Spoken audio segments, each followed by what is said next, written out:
Teacher's first day on the job saw a student not attending class standing in a trash can, so he went over and asked what happened. The boy said, "The class teacher said he couldn't learn anything. Is it trash so?" The teacher listened and looked at the classroom. Then he walked over to the boy, introduced himself as Clark. He shook the boy's hand. Then he asked, "Do you know who I am?" "Mr. Clark, see, you've learned, you can come out now." The boy was grateful. He didn't know yet this strange teacher in front of him would change the fate of countless students. In just 4 years, Clark had brought the rural elementary school's overall ranking to the top of the city, and he became the most admired teacher by the principal and parents. But at the end of the semester, Clark resigned from his job. He said goodbye to his parents. He drove to New York alone, determined to pursue his dream of education in the big city. But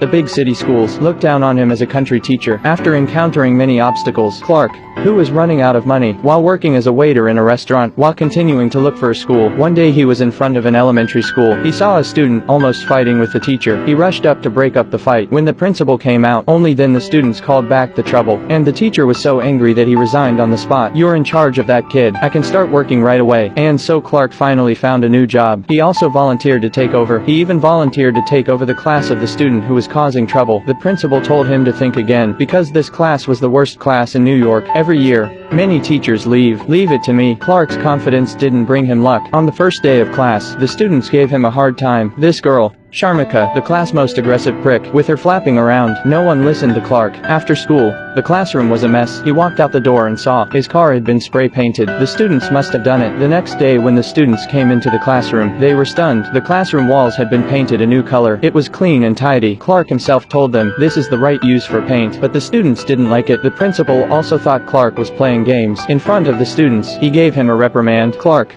who already had little authority, became even more embarrassed. He didn't give up. Instead, he started setting rules for the students. Of course, no one paid him any mind. As soon as the bell rang, the students rushed to get out, only to find the door locked. This was one of Clark's rules. From now on, you had to stand in line to eat. The students reluctantly formed 2 lines. Sharmika snuck into the line. When Clark found out, he stopped everyone and said, if one person doesn't follow the rules, then everyone would be hungry with her. With the students looking on, Sharmika had to compromise. She returned to her original position with an unhappy face. Clark thought things were about to get better, until the following Monday. He opened the classroom door, and realized he was wrong. Everything he had carefully set up was destroyed with a vengeance, and the walls were covered with sarcastic remarks. What kind of students are these? They were just a bunch of little devils. What's even more annoying is that no one admitted to his mistakes. The homework that was assigned last week, and no one did any of them. Sharmika even turned her head proudly, chatting with his classmates. Clark finally lost control. "I'm talking. Look at me. Go to hell." Everyone was stunned, including Clark himself. He scrambled to grab his things and fled the school. Clark found a friend from his restaurant job, and confided in her that he was clearly a teacher who advocates flexible education. Today,